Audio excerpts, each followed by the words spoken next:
Hey loves, welcome or welcome back to my channel. It is Kedasar and I'm so happy to have you with me today as I talk about how to do shadow work.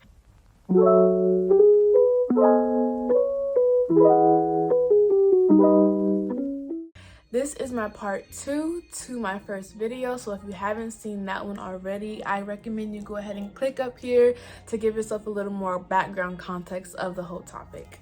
And a quick side note, I know it's been a long time since I've been sitting in front of the camera and I've missed you guys so much, and I'm so appreciative of everyone who keeps subscribing and commenting. I see you guys and I appreciate you guys. Thanks for getting me to over 2,000 subscribers. It's only up from here. And yeah, just shouts out to y'all for being OGs, sticking with your girl, even though I haven't posted for a while. So I appreciate y'all, and let's get on with the video. So today we're talking about how to do shadow work without journaling. Journaling isn't for everybody. Some people can't sit down for an extended period of time and let their heart out on a piece of paper. Some people it just doesn't click for them, or some people just may want another way to do shadow work. So if that is the case for you, then this video is for you. So I want to show you all that there are other powerful methods to do shadow work that you can do other than journaling. The first one is speaking out loud. It's kind of like talk therapy, but with yourself. Or imagine like having a good friend that you rant to, or someone who's close to you that allows you to tell them your burdens and your troubles. It's like that, except no one else is there. You want to just do it by yourself, because this way, you know, there's no judgment present and you're able to fully release all of that which is just trapped inside, bottled inside, and you can really come upon some breakthroughs when you're just speaking to yourself. Something about speaking out loud, using speech, just allows more things to flow out of you and for you to discover things that you didn't even know were there.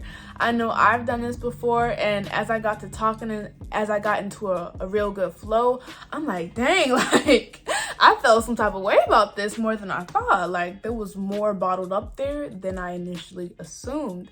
So just from speaking it out loud, it's almost like you're unraveling a part of yourself and you're allowing it to come out.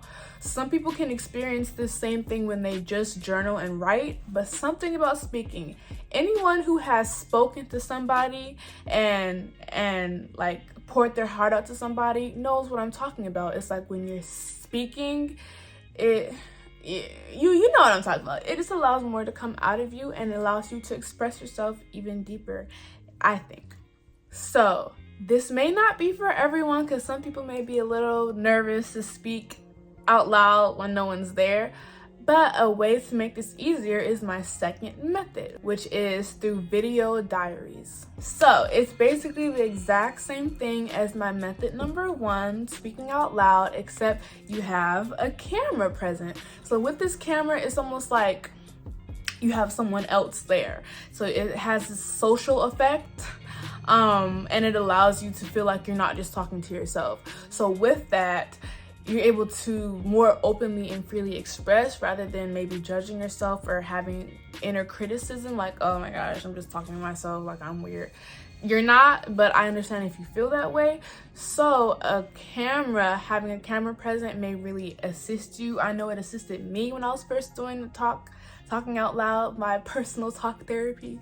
It was very, very helpful. And I even had like a huge breakthrough just from video recording myself. You can cry, you can let it out, and honestly it's very healing and it's very therapeutic. A couple pointers when you're speaking out loud: you can just start off by speaking about whatever issue there is present. Go ahead and watch my part 1 of shadow work if you haven't already, because this helps outline certain steps, and you can use some of the exact same prompts that I mentioned in that video. So one could be acknowledging a trigger that you have and maybe talking about why you react a certain way, and just talking about how the trigger made you feel, what it made you think, what was going on in your body, mind, and emotions, and kind of going on from there. The more things that you uncover, ask yourself why, and then go deeper and deeper. Like, for example, maybe I have a trigger or a trauma around how I was laughed at in front of a bunch of people in the 3rd grade. This is just random. So let's say I was in front of class presenting in the 3rd grade and everyone laughed at me. If that was a really deep trauma, I could go back to it now and be like, okay, so what happened? Okay, I was humiliated in front of everybody. How did that make me feel? That made me feel horrible because Why did that make me feel this way? Or who was involved, and how did this person affect me? Like, how did everyone laughing affect me? Why did that affect me so deeply? In what ways has that shown up in my life? How has that affected me today? Am I scared speaking in front of people? Just kind of like chip away at the layers, and the more and more you speak about it, the more you'll uncover things and the more healing and therapeutic it'll be.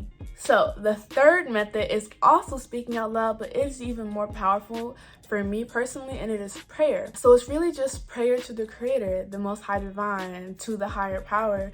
And it is not, now let me repeat, it is not from a desperation point of view. That is so key. You do not want to, from my perspective, just like, you know, get on your knees and like beg, because now you're coming from a place of lack and you're coming from a place of, you know, what you don't have and what you need. You just want to come from a place of connection and love and unity. So you're really just speaking to the Creator and letting it all out, because other than yourself, who better to release all of your trauma to than the Most High? So it's really just releasing and speaking, and you can do this from many different lenses and methods, but one is kind of just talking about how you feel as if it is you're talking to your most beloved, which, you know, hopefully it is. Really just talking about how you feel as if you're talking to your most beloved. And eventually that relationship will form into the Creator being very beloved to you, because the more and more you speak, the more comfort that you will receive just from being able to release whatever you're feeling without any judgment. And the great thing about this method is oftentimes if you have a question, your question will be answered, whether it's, you know, an idea that pops in your head, or speaking through somebody else, or saying some message or sign. So oftentimes if you come with troubles and you're lost and you don't know where to go, this is a great method. And once again, I'll really repeat, like, it's, in my opinion, not good to come from a place of lack, because even if we're trying to manifest healing, which it essentially is shadow work, if we come from lack, like, oh, my life is so hard, Creator, please help me, my life sucks, I'm hurting so bad, it's like, I just feel like that adds a level of resistance to your process of healing. So rather than coming from lack, make sure you're open and just simply speaking how you feel without judgment and assigning a certain value on to your situations, like saying this is bad, this is horrible, rather this felt this way, this felt that way. You know what I mean? And you can also ask for assistance from the Creator and your ancestors of how to heal if this pain goes really deep, how to continue in your healing journey. And this can really assist you in being led to the right path. You may all of a sudden find an opportunity to go to some retreat, or you may find a new meditation style or something that actually really deeply helps you on your healing journey. The 4th method of shadow work without journaling is artistic expression. So the reason why I include this is because speaking and writing is a form of expression, but those are not the only forms of expression that we have. Now, in our Western society, where we're so heavily dominated in the left side of our brain, the thinking brain, we oftentimes leave out the right hemisphere, which deals with the arts and deals with more abstract form of communication and expression. So it's very important to consider this, at least with your healing, if you're into the arts. And if you're not, you may want to dabble and see how you feel about it, because I think we are all artists at the core. Art is just creation, and we're always creating in every moment in our life. We're creating our reality. So we're all artists, but we haven't all found the exact art form that really speaks to us. So I definitely recommend exploring this if you don't know already, but if you do know, if you love to draw or paint or dance like me or sing like me as well, then I really recommend getting into this if you have like a safe space to do these things, and maybe set the intention of expressing a part of you that feels suppressed, or whatever the prompt is you want to go off of. You can go off of the prompt, but rather than writing or speaking about it, you're drawing about it, or you're singing about it, or you're dancing about it, and you're just expressing whatever pain lies inside of you. And it can be very, very therapeutic. I've done dance shadow work, and I'm like, I didn't even know this was a thing, but I was just dancing one day, and like, it was a really passionate song, and I even like cried, you guys. Like, I've cried while dancing. Like, it was healing. So get into it. Like, the arts are very, very powerful for expressing parts of us that is more difficult to express through the words or through this English language, which is so limited. So the fifth and last method I have for you guys today is healing your traumas and triggers through meditation. So healing like your limiting beliefs, traumas, and things like that can occur through meditation.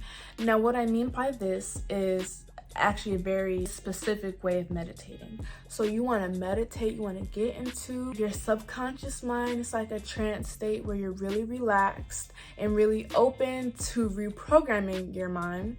And once you're in that state, you'll know you're there because you'll feel really relaxed. You'll feel, sometimes your body may feel heavy and sometimes it may feel light, but either way, you'll feel very relaxed. Once you're there, you want to visualize or have in your mind something that is a trauma or trigger for you, or a limiting belief. So in this case scenario, let's go with the limiting belief.